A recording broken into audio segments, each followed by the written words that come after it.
Kinder, a remake of Perun's 2003 project. What starts off with a third grader going away for the weekend turns into them coming back to a desolate hellscape. Nobody's around to greet him, and upon making it back home, he's met with a horrific sight. He runs into the only other person still in town. However, she instantly pounces, scratching and biting as his HP whittles down to 0. That is when they're saved, not by an adult, but by a fellow third grader. When you come to, you see that he had bashed the attacker's skull in with a rock. With no time to process the trauma, the two make it back to a hideout and see that other grade schoolers are huddled together, and they all have to unravel this mystery while trying to escape this nightmare. If you'd like to experience this yourself, then I encourage you to check out the links in the description. This is a game made through an old version of RPG Maker, so you'll have to install the linked program to get it working. And please, listen to the serious trigger warnings. And for those who know, I will address the tragic news that surrounds the creator of Kinder, Perun. This remake was their last project before he sadly lost the battle to depression. His works live on though, and I would love to take the time to talk about his final game. I want to tell you about my initial playthrough before analyzing the different branches and outcomes that can occur. And you know, despite the trigger warnings, this game really isn't all doom and gloom. The game does like to throw in equal amounts of humor, sometimes using it to contrast with the horror of the situation or create an odd sense of dissonance. So, let's begin. The game opens with soft melancholic music playing over a shore. A couple of kids notice someone standing by the water. Another kid, younger than them, crying. The two kids talk amongst themselves, calling the sobbing boy strange. But they overhear his cries. He wants to be taken somewhere else. But then... Time bomb, set, 5, 4, 3. An explosion rings out, and we awaken to our mother standing over our bed. She used a time bomb alarm clock and even counted down to add to the tension. We follow this lighthearted scene up with breakfast as the family discusses a trip. Shunsuke, our plucky protagonist, will be seeing his grandparents off for the weekend. And as they eat, he asks where his dad is. Another business trip, his mother answers. This dad seems to take a lot of them apparently. While preparing to leave, his mother gives him directions to the bus stop. But outside he quickly realizes he doesn't know which way is west. That's when he sees his neighbor, Mami, a high schooler, and she decides to help by joining our party. On the way to the bus stop, you can talk to others. This lady, for instance, insults Mami's hair, saying that the brown color looks like festering worms. Ugh. I wouldn't stop you if you did, Mommy. Interacting with the bus stop shows that it's going to be a long while before it comes. Thankfully, Shun's friends all gather at a clubhouse that's not too far away. Here we see Ryo, who's been friends with us since the first grade. Then we have Sayaka, a carefree girl. And then there's Chai, where she's just meowing at us. English, mofo. Apologizing, she gives us some tips like saving often and reading our friends' words carefully. When we go back to the bus stop, we see that someone is snapping until it arrives. They're daydreaming about finally getting married when the bus arrives. Spoilers, they won't. But now the bus is here, and the game cuts to black. As Shunsuke summarizes his weekend trip, the game cuts to a separate scene featuring someone else. The screen flashes red. A man is backed up to a wall. A boy appears. With each flash of red, this man turns bloody. A choir chants, and the bloody man questions why he's being killed. But it seems obvious between them. This is the man's natural punishment. The screen then cuts to black once more, and we hear Shunsuke's bus arrive and drive off. The trees have all wilted. A mist overlays the landscape.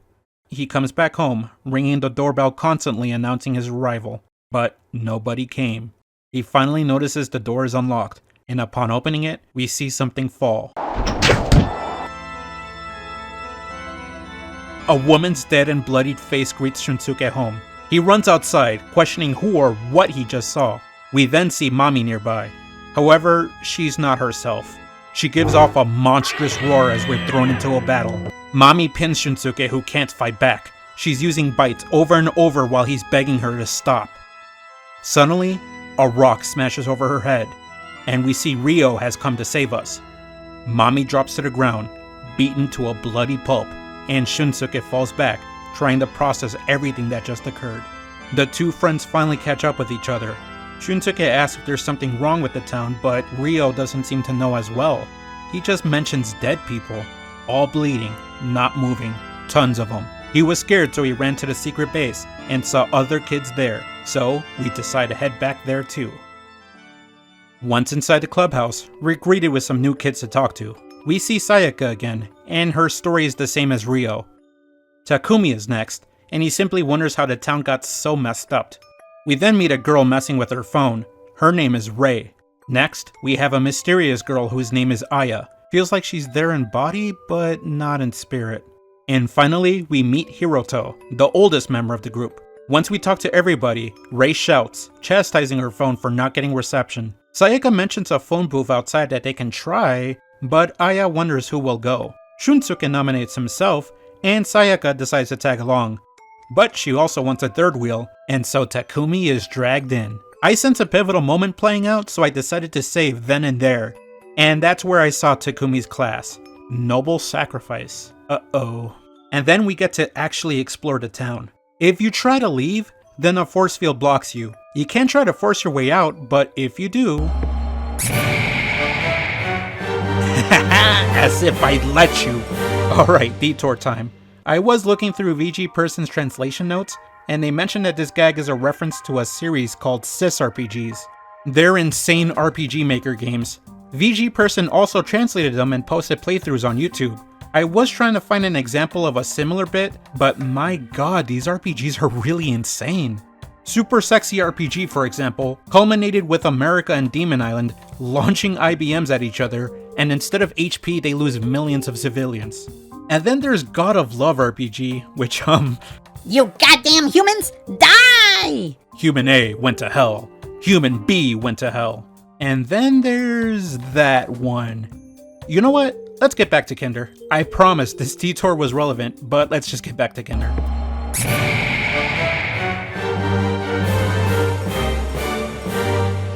There is a notice about a stolen gun. If you see a friend with a pistol, be very careful and go to the police box. What a warning. Eventually, I made my way to the phone booth. It's foggy and hard to see inside though, so the kids decide to play paper, scissors, rock to decide who calls. Takumi is the loser and oh no. Good luck, man. As we wait, Shunsuke talks with Sayaka a bit about who they'd call. Shun says he'd call his dad, but it might be confusing to find him since they have different last names. So a bloody handprint presses against the glass door. The booth opens, and Takumi comes out, bloodied and eviscerated by some unknown force within. The two are speechless. Sayaka starts sobbing inconsolably, and while they're grieving over their friend, Vamos cantar!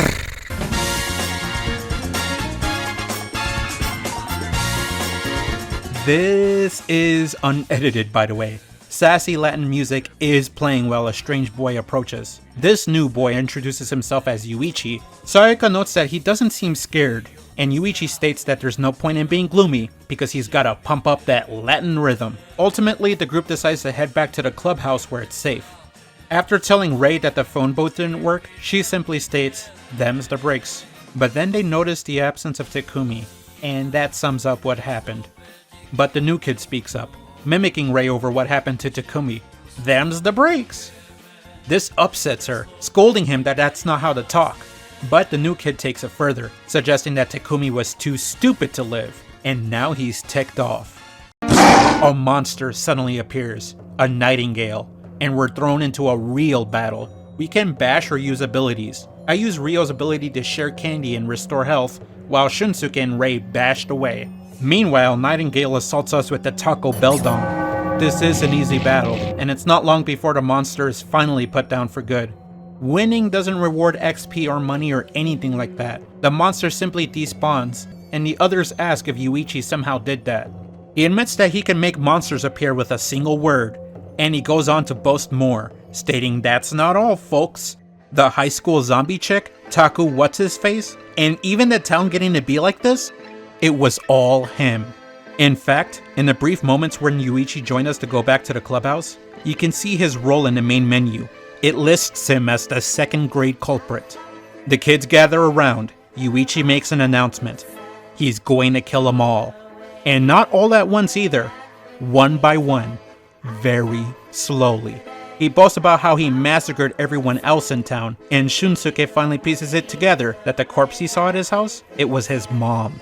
Our protagonist drops to his knees, while Rei speaks out against Yuuichi once more, but Yuuichi just jokes, dismissing her as he explains that he got tired of killing, and now he wants to play a game. The Friends game. He says that they have a chance to escape, but there's rules to follow. There are 3 mistresses to find. Think of them as bosses. If they beat the 3 bosstresses, then the game will end and they can all leave. However, he's placed traps all over town, except for this base. He'll keep it as a safe zone. Our protagonist Shunsuke finally gets up from his knees and asks why he let them all live in particular, but Yuuichi tells him not to read into things too much. He's just being whimsical as hell. Yuuichi then disappears through a flashy explosion and leaves the group to stew and talk amongst themselves. However, Sayaka seems to be taking it harder than the others, and she runs off, separating from her friends pretty early in this dangerous game. So now we have to pick who will come with us to save her. I picked Rei because she was sassy enough to speak out against Yu, and we're told where Sayaka's house is, and thanks to the dash function, we can get there before I can even finish this sentence. The front door is locked though, so we have to find another way through. But if you're stubborn enough to keep trying the front door enough times, then... The screen cuts to Sayaka hiding in her room. She doesn't want to die and wonders what to do. But then her teddy bear moves.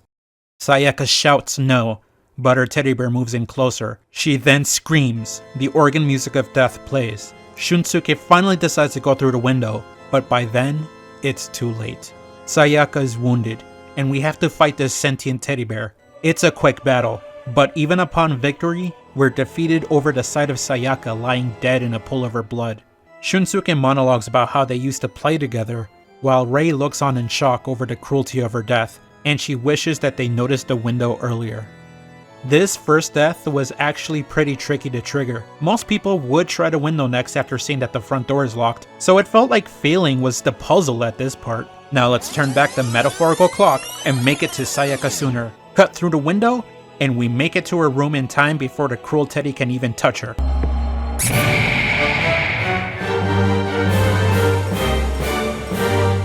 When the battle ends, Sayaka apologizes for running off.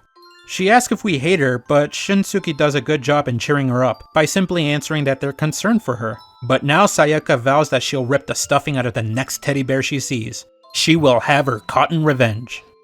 With Sayaka safe, we head back to the clubhouse. When we step inside, the screen cuts to black and an unknown voice speaks. Why? Why?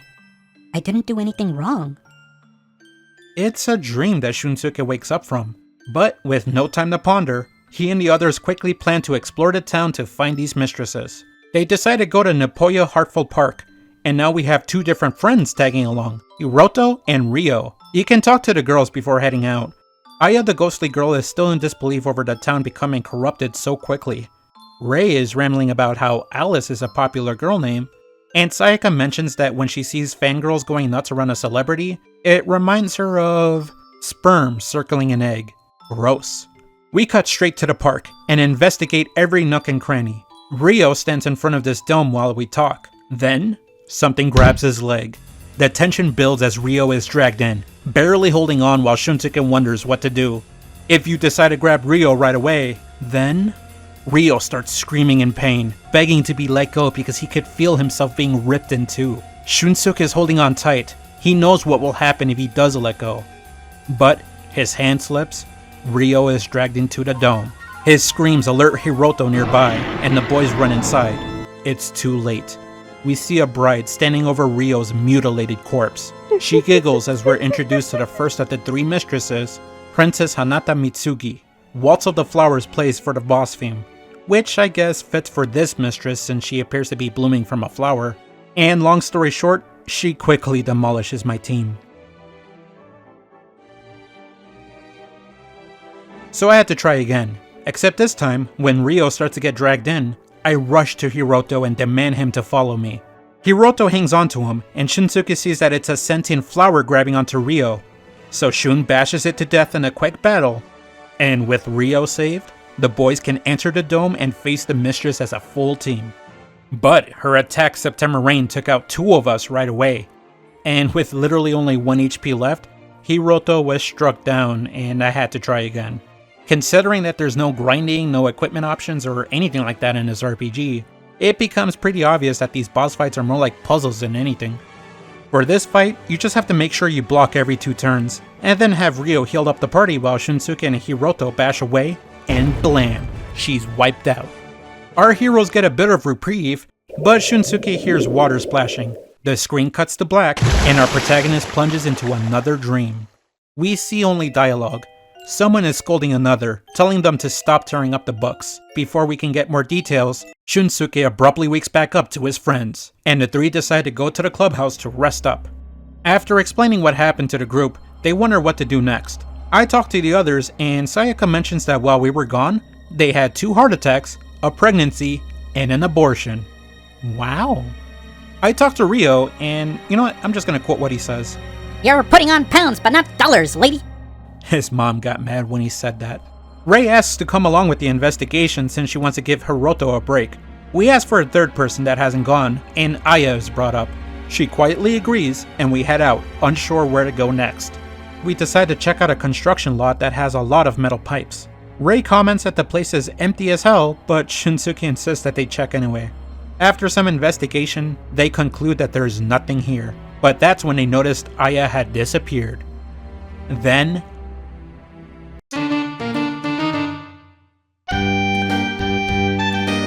it's Rei's phone. She claims it's not a ringtone, but okay, it's Yuuichi. He sent a text. Hello, Rei. Do you want to play a game? Ha, no jigsaws here. Yu mentions that while we were busy, Aya wandered off on her own. He admits that even he didn't see that coming, but now a new game has begun. Hide and seek. Find her in 40 seconds, or she dies. But now, the town has it out for us. A timer in the top right counts down, and now we have random encounters acting as a roadblock. Yeah, they're named after Tiltil and Metal. I don't know anything about that.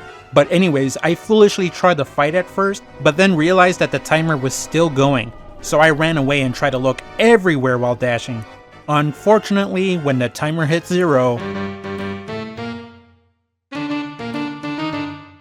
Baya Aya. The random encounters stop, and I finally managed to find what appears to be Aya sitting in someone's yard. Rei starts scolding her, but...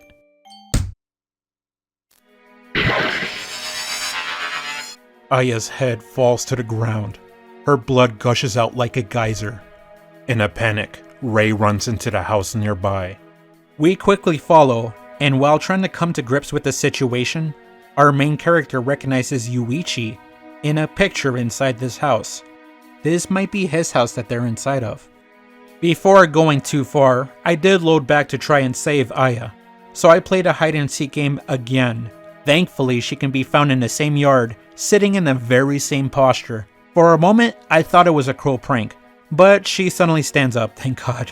She admits that she wandered off because she was tired and had no motivation. Rei questions her further, but Aya struggles to find the words, and she drops to her knees again. She admits she hasn't been eating right since food tastes like sand to her. Just as we're about to head out, Shunsuke notices the names on the front door.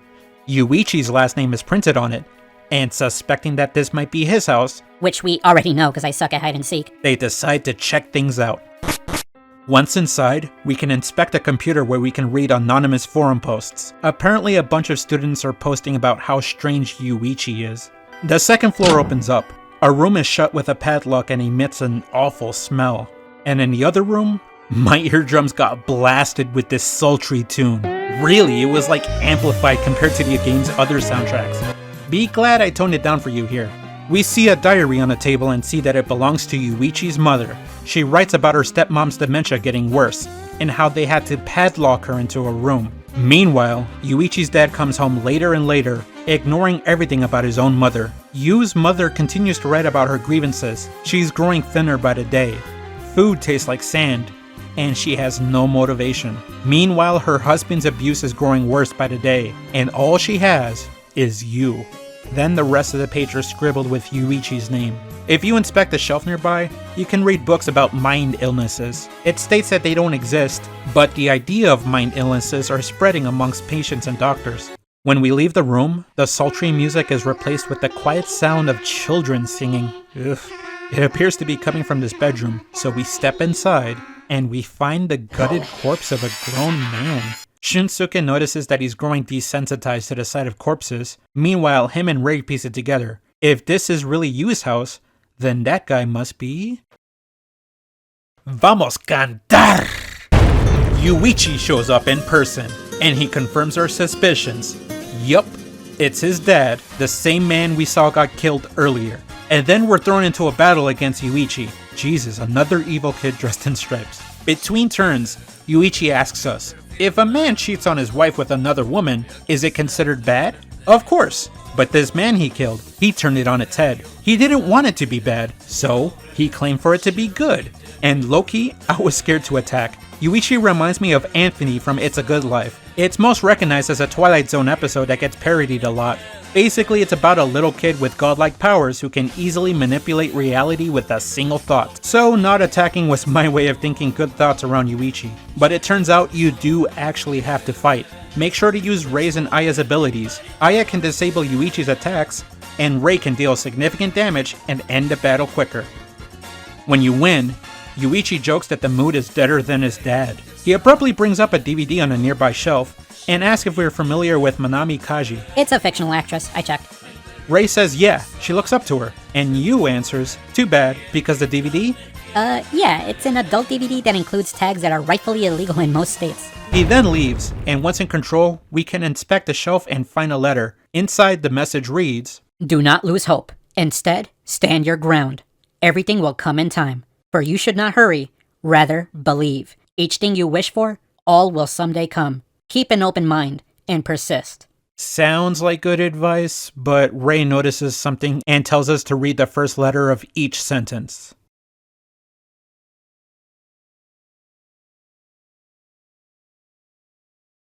If you're listening and not watching, it reads, Die, freak.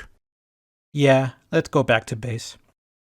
We recap what happens and the others ask Aya why she wandered off. She confesses she wants to disappear. She wants to be alone because it's hard. And while the others are trying to relate to her given the current situation, Aya explains that she always felt like this, even before the town got corrupted. Nothing is fun anymore. What she describes is a mirror of what Yuichi's mother wrote in her diary. Sayaka speaks up saying that Aya reminds her of her dad actually, and Ryo's mom too. She always seems to be low energy. Rei joins in and adds that her dad doesn't want to eat anything because it all tastes like sand. Aya realizes that everyone's parents seem to be like her, and this just seems too strange to be a coincidence. The others ask Shunsuke what he thinks, and legitimately, he says, I don't like sand. It's coarse and rough and irritating, and it gets everywhere. Yeah, he quoted that word for word. But we cut to black, and Shunsuke monologues about how his parents seem fine, so is he different? Anyways, Hiroto wants to come with us, but the gang is starting to get hungry, so we decide to head to the hag shop and get some food. Before leaving, I check on Ryo and Sayaka and she's blackmailing Ryo with embarrassing photos. Turns out they're playing pretend adultery between a boss and a secretary. I've grown familiar with the town's layout at this point, and the shop is right next to Takumi's corpse. Quite the morbid landmark, but what can you do, huh? Once inside, we gather up the supplies for the base. I looked around too, but didn't find anything right away, so I tried to leave. Uh-oh, the door is locked. Rei and Hiroto start to panic, and then we hear a giggle.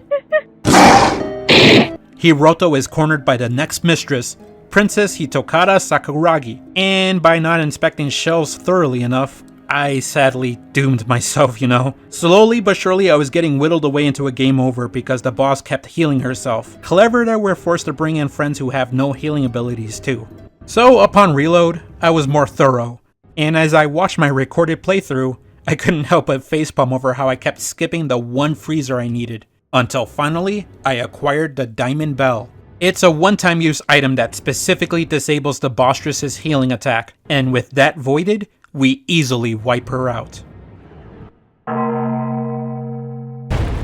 Upon victory, the group banters a bit. Hiroto tries to play off concern by saying he likes pain, but Rei jokes that his words are begging to be misunderstood. But then the same watery sound effects play as Shunsuke plunges into blackness once more. This time, we come back to the town overlaid with a dreamy blue aspect. A tile of moving stars is nearby, so we inspect.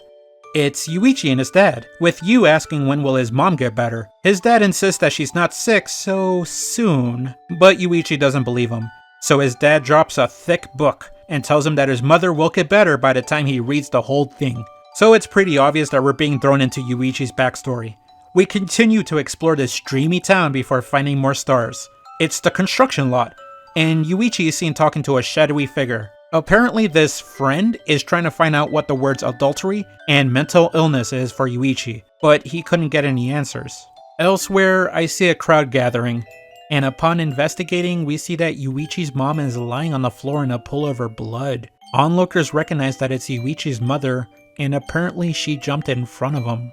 There are more sprinkles in front of the bookstore, and then the screen cuts to black as we hear pages tearing. It's a repeat of the first dream, except now we can see that it's the clerk scolding Yuichi for ripping pages from a book about adultery. Yuichi calls out the clerk, asking why do they display these books in front of kids. Then, the building directly north, we see Yuichi and his mom visiting the doctor. His mom says that nothing's wrong with her, but Yuichi's still concerned. However, she insists that she's fine and that a housewife shouldn't complain. And finally, I inspect these last star sprinkles and see that Yuuichi family hanging out in the park. It looks like his parents are starting to argue while rehearsing a song, but then Yuuichi shouts, "Vamos cantar," and his parents wonder what it means, but Yuuichi keeps it a happy little secret. With the last flashback triggered, white noise abruptly plays. Someone, take me. Take me away from here. I don't want to hate. Or be hated. And suddenly we wake back up in the shop. Rei and Hiroto notices that Shunsuke was asleep and insist we go back to base to rest up. But Shun insists that they go directly to the apartments and inspect the area for the final mistress. With escape seemingly near, we reach the apartment complex. It has 6 floors, and Rei doesn't seem too jazzed about all the walking. She sees the elevator, but honestly, after the phone booth, let's just stick together and take the stairs. It is kinda tedious having to explore floor by floor, and checking to see which rooms we can inspect. On the second floor, you can see this paper on the table. It holds a door opening password. Part 1, @F. I noted it down since it's obviously important. The next relevant room is on the 4th floor, where the next password part tells us that the numerical sign, pound tag, hashtag, sharp symbol, what would you call it? Whatever, that equals C. And figuring out the right password is as easy as ABC 1, 2, 3. Finally, we reach the 6th floor. We enter a cutscene where Rei wants to take a break, but Hiroto pushes her, telling her that we don't have time. When we enter the final room, we still find nothing. Rei states that the mistresses usually appear out of nowhere. Hiroto suggests checking every floor again. This upsets Rei because she's tired. Hiroto insists they keep going though, so Rei says the elevator must be safe and she wants to take a damn break. So she runs off and leaves the boys alone. Hiroto wonders if he was being too harsh, but Shunsuke can't answer directly. Instead, he insists that they look for her. We get to inspect the final room, and the last password hint floats above the fridge. Exclamation point is B. The television gives us some do's and don'ts about horror movies. Don't reveal the culprit right away, don't have too much dialogue, and don't have too many lame gags. So when we leave the room, we encounter the first ever treasure chest with a stock JRPG Maker avatar as an item. Shunsuke promptly rips it up. So now we head off to look for Rei, and we go all the way back to the 1st floor where we get a cutscene of Hiroto wanting to split up. But as soon as he leaves, we can hear a muffled voice. Surprise! It's Rei. She's stuck in the elevator, obviously. She took it down from the 6th floor and now can't get out. But as the two speak, Going up. on the 2nd floor, the two try pressing buttons, but nothing works and Rei goes up once more. Shunsuke wonders what will happen once the elevator reaches the top, but Rei shouts, telling him not to answer that. And then, Vamos cantar! Yuuichi appears and asks if we inspected the apartments carefully, because the answer, of course, is all the passwords we collected. He then says that he has some shows to watch, and vanishes while Shunsuke tries to make sense of the messages we found. He concludes that the answer must be given by pressing the elevator buttons on Rei's side. The numbers can only be 1 through 6, so now let's think back. I wonder if you guys can solve it because truthfully, even with my notes, I couldn't figure it out. I'm just dumb, let's be honest. With each button we press, Ray goes up. Going up. And finally at the 6th floor, we ultimately find out if we got the password correctly. But if you were me, then... Going down. Down it goes, crashing straight to the 1st floor while Ray's screaming. It drops with a terrible sound.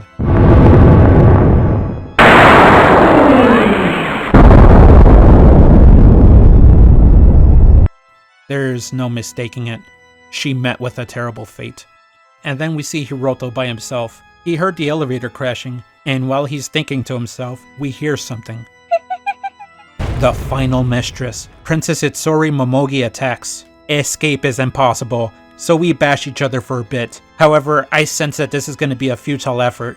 When I checked his abilities though, I see a bunch of new ones have been replaced, and thus I go for the eyes. We escape the battle for now, but Hiroto is locked in the room with the mistress. With thinking added to the abilities, we get only 15 seconds to inspect the room before the mistress strikes again. But in battle, the ability to think was grayed out, and going for the eyes doesn't work anymore. I didn't know what to do, and finally, I used the olive oil I collected. Hiroto douses the mistress in it, but it was too late. The mistress delivers the final blow, and Hiroto screams.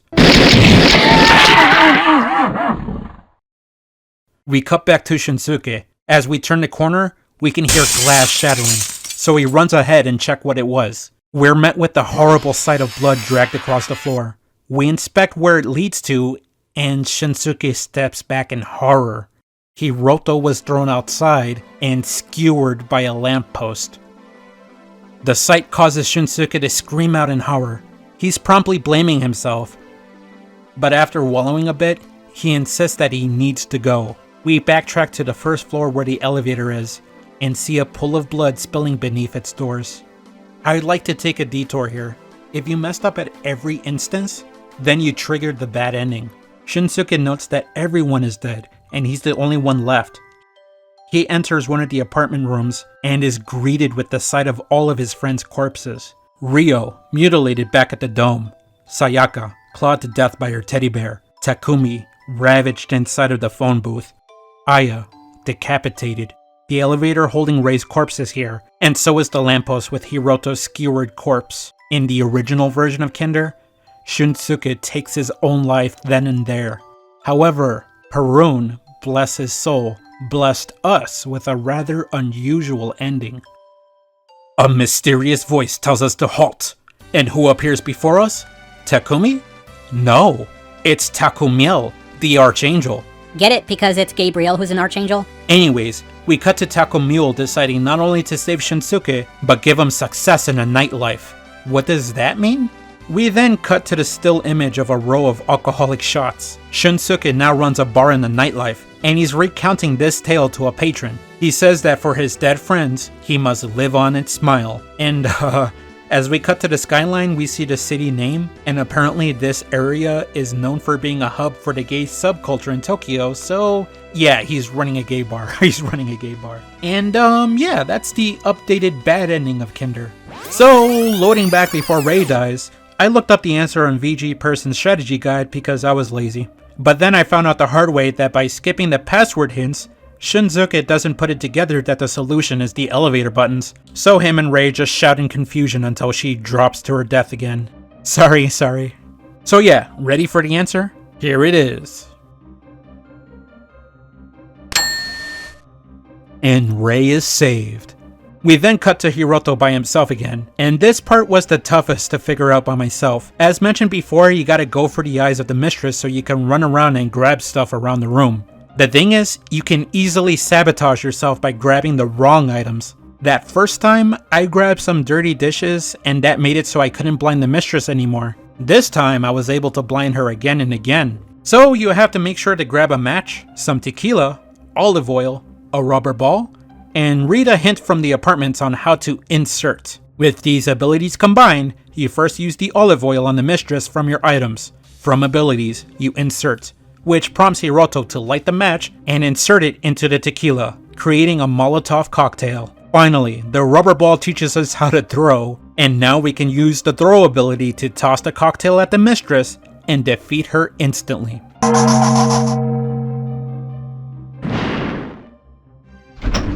Shunsuke and Rei step in shortly after the battle.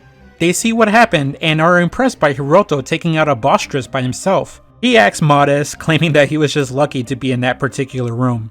Rei and Hiroto take this moment to make up, and after they become friends again, we head back to base. However, we see Ryo and Sayaka waiting for us outside. Aya disappeared, again, and everybody wants to go out to find her. However, Shunsuke says that 5 people is too much, and someone should stay in the base. And being the main character that he is, Shunsuke nominates himself to go with Ryo and Sayaka. Hiroto is worried about Shunsuke though, and that he should be kinder to himself, But Shunsuke insists, telling them that it helps him stay distracted. And with that, we 3 third graders head off to find Aya. While exploring, I see a weird glittery thing by the police box. An Oni head appears on screen, and wow, that's creepy. Apparently it's a Prajna, I try to look up the pronunciation, I might be getting it wrong. Regardless, it's a Prajna keychain, and it apparently belongs to Aya. We find another one outside a certain building, and conclude that Aya must be inside. So we head in to check out the place. We come across a room filled with darkness. Everyone comments how they can't see, so we stay close and keep going. But then, a thunk is heard. But it seems to be there just to scare us since everybody is still here. We come across the staircase and... where's Ryo? When the 2 finally notice that Ryo is missing, they backtrack looking for him. But sadly, he isn't found, and they can only hope that he's okay. We reach the roof and find Aya standing on the edge. The gloomy girl doesn't say anything right away, and Sayaka asks if she feels like disappearing again. Aya admits, yeah, she doesn't understand why, she just wants to vanish. And she is considering jumping, but also, it felt like there was someone she was waiting for. Shunsuke insists that they go back. Before they can leave though, Yuuichi shows up. No Latin rhythm this time, he simply eggs Aya to jump. Shun speaks up, and that's when Yuuichi admits his mother jumped off that edge, and she took him to see it. We then cut to a rusty-hued flashback as Yuichi's mom explains that there's no one for her to talk to, and she ponders if she should jump. As she cries, Yuuichi stands there, watching. After a couple moments of silence, he tells her, "Go ahead and die." Suddenly an unknown power paralyzes her. Yuuichi steps closer. His mother is bewildered, and then he pushes her to her death. They all realize that Yuuichi killed both his mother and his father. Shunsuke asks if that means anything to him, but then Yu counters, "What about your mom, Shunsuke?" This only confuses him, and Yuuichi tells Shunsuke to go to the lot with the metal pipes if he wants the truth. Yuuichi disappears, and the 3 decide to go back to base. Before we leave though, Aya asks if she can be alone for a little bit longer. I actually stopped to think. I didn't want her to be by herself, so I decided to hold on, and I was really close at this part. You could tell by me checking her equipment, but I couldn't find a solution by myself, and each time you try to leave, Aya simply asked to be left alone again. So, foolishly, I decided yes, but on a condition that she promises not to jump, which she does swear. So, we go back downstairs. Sayaka asks if that was wise, and technically Aya kept her promise because... Yeah, the 2 kids hear a gunshot. Sayaka screams, and we see Aya's corpse on the ground. Shun's furious, and ponders where she got the pistol, but there's nothing they can do. The screen cuts to black as somber music plays.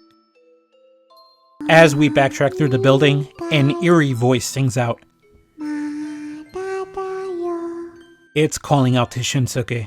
He comes across the door, and inside, a bloody handprint presses against the window. The door suddenly shoots open, and Ryo's body dangles upside down.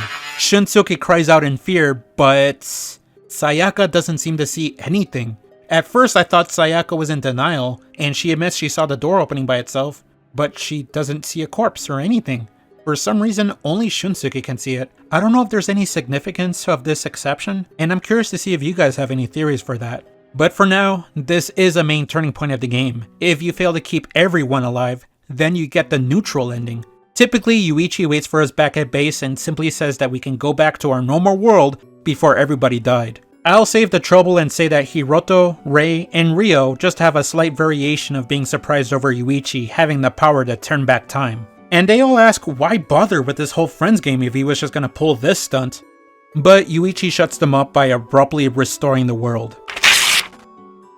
Sayaka, she's different. If you haven't noticed, she's surprisingly knowledgeable about adult themes. I made it a point to bring it up because she seems to have ingested a lot of that adultery content. In fact, her equipment has her wearing a tab pulled off from a can, with the description stating that it's used for pretend marriages. And when Yuuichi says he's sorry and he's sending everybody back, Sayaka calls him out, saying that if he's sorry, then off right now. Shunsuke and Yuuichi are silent, and Sayaka starts to lose it. She starts taunting him. How can Yuuichi kill countless lives but he can't even do that? She then laughs and loses it even more, calling him pathetic and miserable. I think Yuuichi was concerned too because he just says bye and restores the world as usual. The neutral ending plays out, and Shunsuke wakes up having breakfast with his mom again. It takes him a moment to adjust, and he monologues about how everybody is fine. His dad is out on a trip again, and the town seems back to normal. However, when he goes back to school, he finds out that those who died were seemingly erased. Nobody remembers Takumi, for example, and there are no records of him existing. But the nightmares continue. Literally. Every night, Shunsuke dreams about those who died. They're crying, telling him how much it hurt, that they died alone, and that it was his fault. And one night, Shunsuke wakes up in a cold sweat and decides to go outside. There, he finds Yuuichi. Shunsuke walks right up to him and says, "I can't forgive you." We then hear a guttural slash, and we've reached the killer end. We then get a thank you by the zombified too quickly mommy. She's here to explain to us how the endings work, just like I did. Maybe I'm a zombie too. She also tells us that the bad ending has been changed from the 2003 version and confirms that no, you cannot save her or Takumi. Their deaths are set in stone. So with the bad and neutral endings covered, we're loading back and saving both Ryo and Aya. For Ryo, we're supposed to get a rust remover, which I actually did earlier by interacting with a vending machine by the police box. You actually do start off with some money, and you can buy a limited amount of healing items, but considering how battles are more puzzle oriented, you probably won't need them. Anyways, with the rust remover, you can open up this door that's placed right before the dark hallway, and inside is a flashlight. I actually did this the first time, and was paranoid enough to save him. After that thunk in the dark, you have to check your party menu repeatedly. Ryo will randomly disappear as you get closer to the exit. If you reach the stairs without grabbing him, then it's too late. But when he does leave the group, just backtrack to the right. Shunsuke will find Ryo fumbling in the dark, and uses the flashlight to finally find him. I like this too because Ryo was worried we wouldn't find him, and Shunsuke jokes that he couldn't get rid of him that easily. Then we get this face. Aww. But now for Aya on a rooftop. Like I said before, I was close thinking that Aya equipped the gun. But really, after the cutscene with Yuuichi pushing his mother off the roof, you're supposed to check your inventory of items. That's where you notice the gun from there. I was paranoid about using it, but yeah, just activate in a menu and we get a new cutscene. Shunsuke asks Aya, why does she have this pistol? And she admits that she found it by the police box. So, we finally confront her. Why does she want to die so much? And she admits it's not about dying, just disappearing. She explains that her parents were divorced and she was forced to switch schools a lot, so she never got to settle down. After listening to her story, Shunsuke gives Aya back her creepy keychain, and she smiles for a change. She says she won it from a karaoke contest, and it's clearly a cherished memory of hers. It's the little things. But now that everybody is safe, we head back outside. Shunsuke wants to go to the lot with the metal pipes to see what Yuuichi meant earlier, the truth about Shunsuke's mother. When we get there, we see a thick storybook lying open in the middle of the field. The others are pondering what it is, but Shunsuke is silent. Yep, we're plunging into another watery dream once more.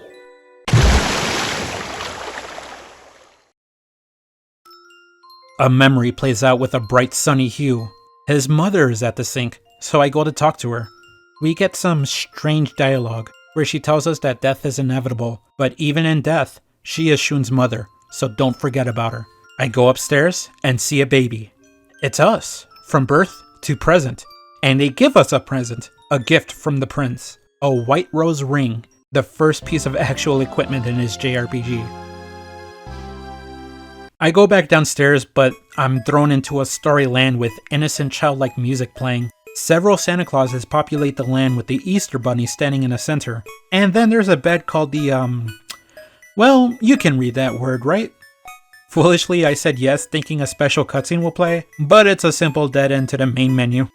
Anyways, back to the Santas. They explain that this is a storybook world. Those who read this book transfers their grief into the pages. However, one kid was different. Their grief was too much, so the storybook exploded. Talking to the Easter Bunny allows us to move on. We transfer to a checkerboard pattern room with a speaking Pierrot. They say that the mirror can show us curious tales weaved together with fear, madness, and mystery. Weirder than imagination, yet clearer than reality. Inspecting the mirror starts a theater show, containing several parts. Look, a stage show with Kinder as the title. We see Yuuichi and his mother standing center stage. He explains to us she's always tired, Papa doesn't help, and occasionally his mother blows up. She starts throwing things, shouts and kicks, and that he's always her target. When she settles down, she threatens suicide. Yuuichi always stops her though, consoles her, and each time she comes down, they go to the hospital and see that nothing's wrong. And that's the pattern. She says she'll hang in there, but she does it all over again. And for every part, we revisit Yuichi's memories as done in the blue-hued dream with the stars. Yu elaborates further about how he asks others what adultery or mental illness is. That way he can help his mom. But all the adults always pass the buck. Even his own papa didn't answer his questions. That's when his dad threw the storybook we're in now. He tells Yuuichi that his mom will get better when he finishes reading it, but even as a second grader, Yuuichi knew that this was just his dad ignoring him. Then we go back to the rooftop memory. His mother was threatening to jump again, but this time, Yu had enough. That was when he developed his powers. His head was filled with thoughts about killing his mother, and she froze. So, he pushed. He recounts her last words. Yu, were you happy being born my child? He knew his mother didn't do anything wrong, but he had enough. The show continues. Yuuichi remembers how his family were practicing to sing at a town meet. Their song was called World of Stars, and his parents loved it. When they'd practice, Yuuichi would shout, "Vamos cantar," and it seemed to cheer his parents up. He got it from a Portuguese TV show, and got into the habit of saying it when he noticed that others were down. It was absurd, but the mood lightened. But was that really what Yuuichi wanted? And then the mirror cuts to Yuuichi at Dandelion Hill with his parents. Yu caught a butterfly, and his mama thinks it's sad how quickly a pretty butterfly dies compared to humans. His papa speculates that butterflies transport spirits, so that might be why they don't live long. Then, Yuuichi asks if they want to sing, and his parents agree. And for the final mirror show, we actually cut to a literal show. It's Gabe and Kiko's Universal Radio Town. Their art style doesn't match up with Kinder, and they speak nonsense. Like how someone was fine eating food that was spoiled for 3 years, and how a friend bought yaoi comics and went on and on about her ships for 3 years, but she was fine. Whoa. And then they read the next letter where someone writes, "I've awakened to the power of gay sex." I don't think anyone should read the rest of that letter, but Gabe does want to look at it later. This whole sequence, I'm not sure what to make of it. I think it's actually Perun using absurd humor to uplift depressing moments, sort of like how Yuuichi shouts "Vamos cantar," but that's me speculating at this point. After this, the mirror has no more shows, so I interact with the lantern, and suddenly we're taken to a cherry blossom landscape. A bunch of ladies stand beneath the trees, and to quote VG Person's translation notes, the women under the cherry blossoms are reciting a song used to memorize the roads in Tokyo. Not really sure why that, but then again, why most things in this game? Why indeed? At the end of the path, we come across another lantern.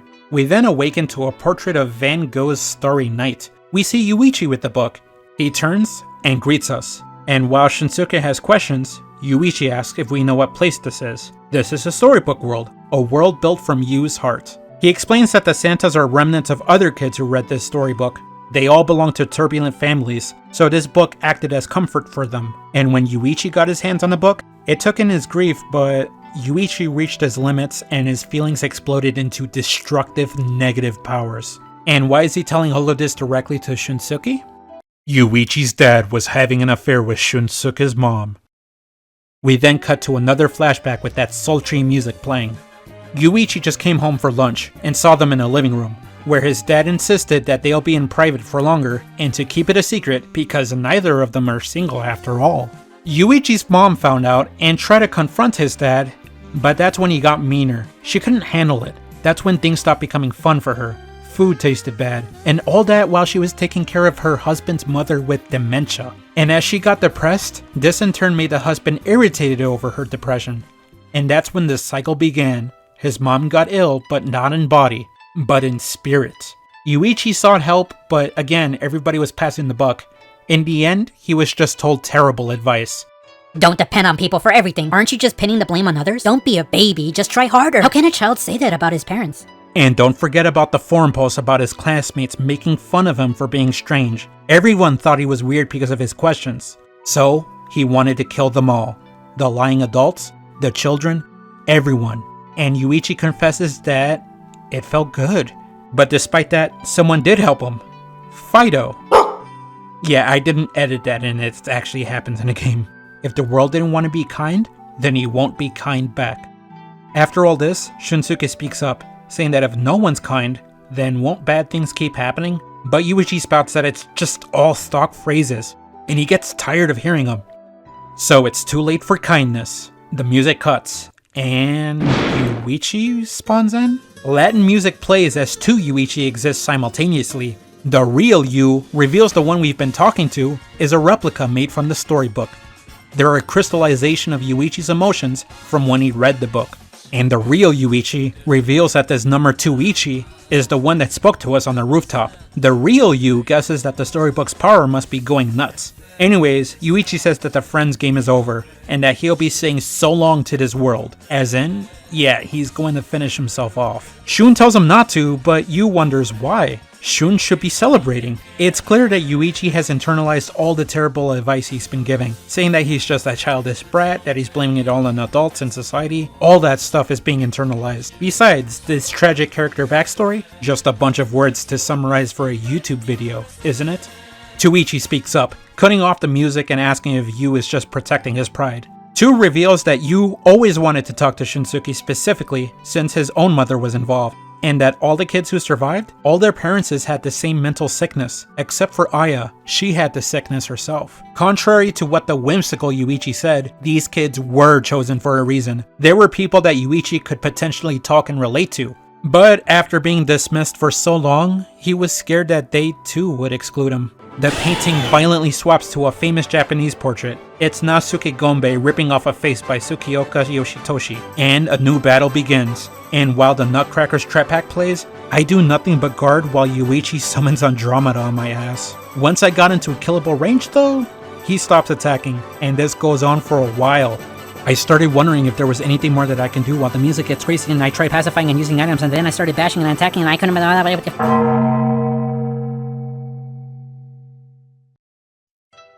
We return to the cherry blossoms, and Shunsuke comes to a realization. Yuichi is split. That's why he has become two. One is putting up a facade trying to reject pity, but the other one desperately cries out for help. But even though there's two, they're still both Yu.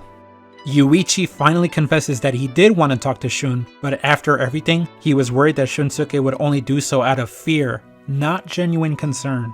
That's when he decides to run away. And 2 tells us that Yuichi probably ran back home, where his emotions swirled the most. So, we have a final destination in mind. Before we go, 2's heart asks us a question.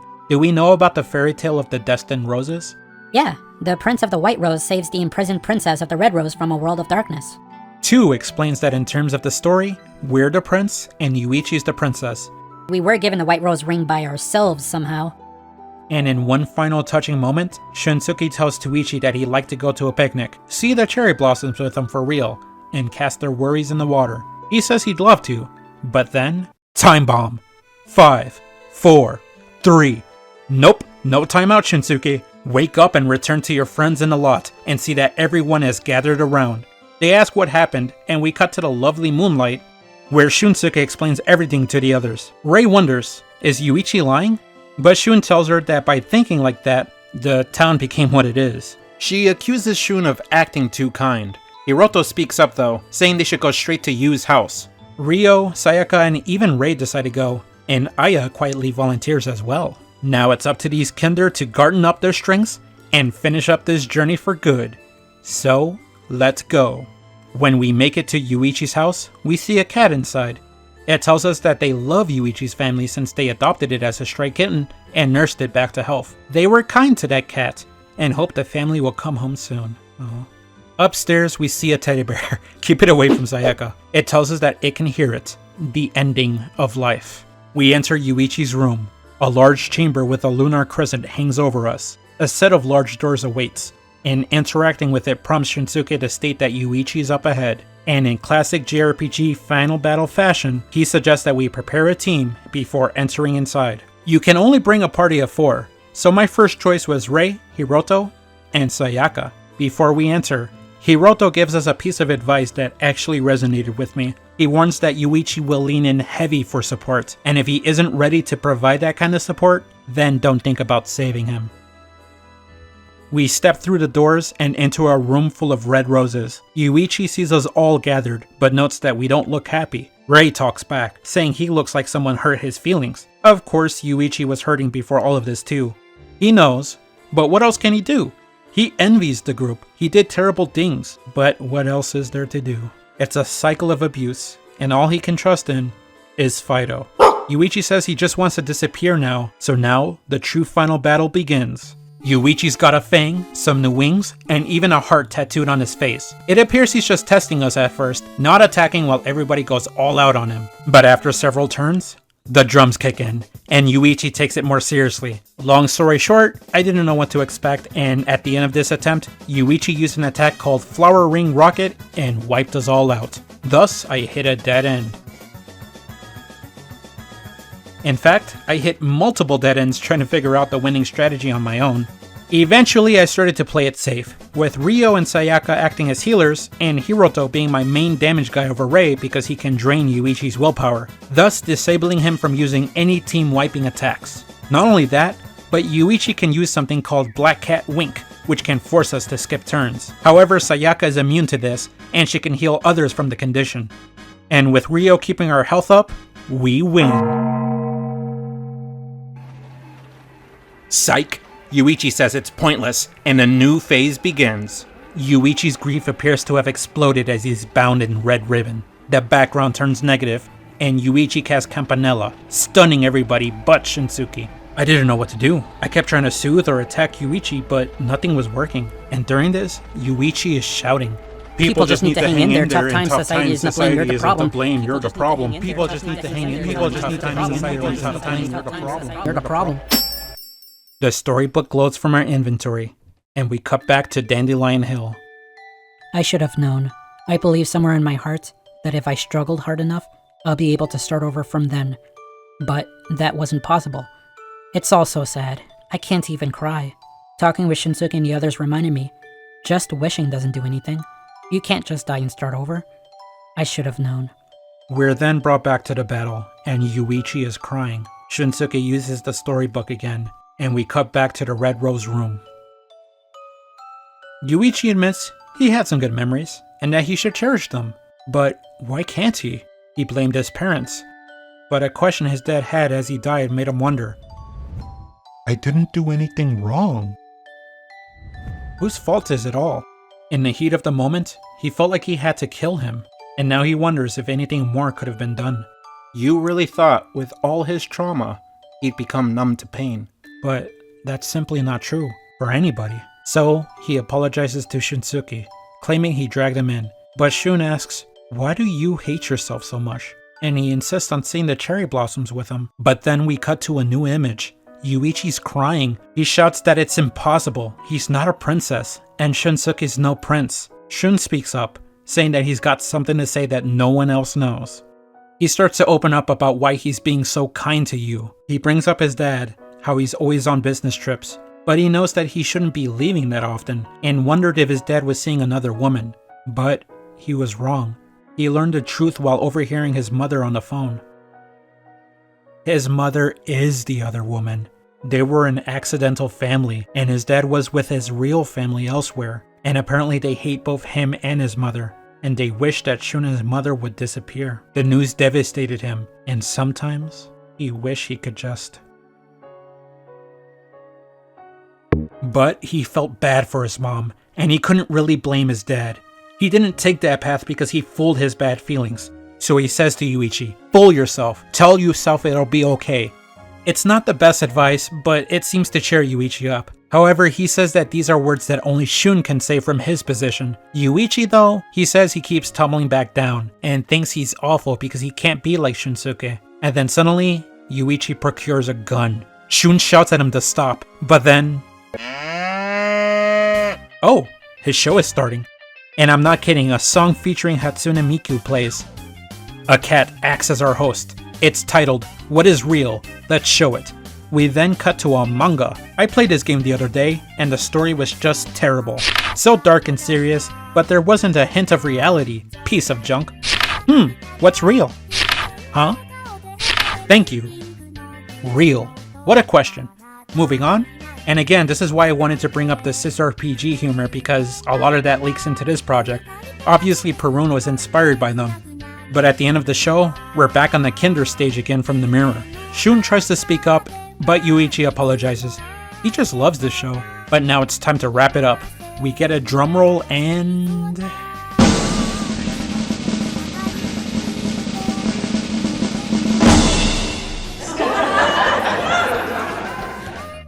As Miku sings, the roses fade to a grayish black. Butterflies swarm the room. Yuichi's corpse lays in the center while an applause breaks out. This is, unfortunately, not a magic trick. He actually pulled the trigger. The tonal dissonance of this scene is astounding. Sayaka takes a moment to process this, while Rei is just confused. Hiroto mentions a clown, and Aya notes the butterflies. Ryo consoles Shunsuke, and he's just pissed because the highlight of the show is... this? Well, it's not easy becoming an artist, everyone, but believe in yourself and your dreams will come true. Never give up.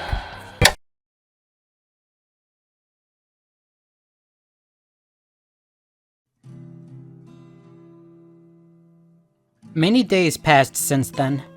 The media found out about our town.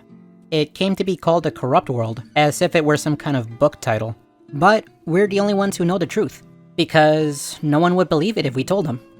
Having lost our relatives, we were taken by other houses and institutions. So, all of us got separated, but I'm sure we'll never forget what happened. Just before Yuuichi died, I told him something I never told anyone. But there was a lie in there. I wasn't nice to Yuuichi for no benefit of my own. I want to, by being nice to him, be nicer to myself as well. Since Yuuichi did kill my mom, I really couldn't care that much about him, sorry to say.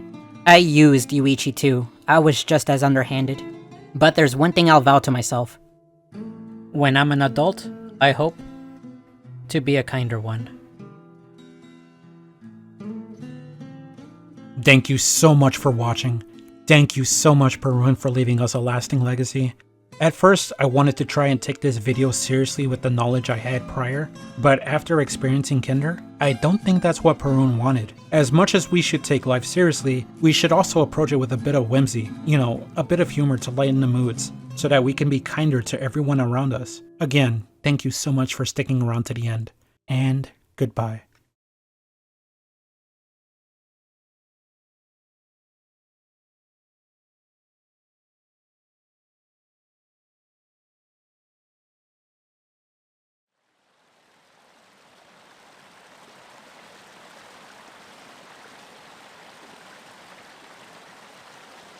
Was I sleeping? Yes, for a little while. I think I was dreaming. Was it a good dream? I don't know. Butterfly. It's been here for a while now. I wonder where it came from. It's cute.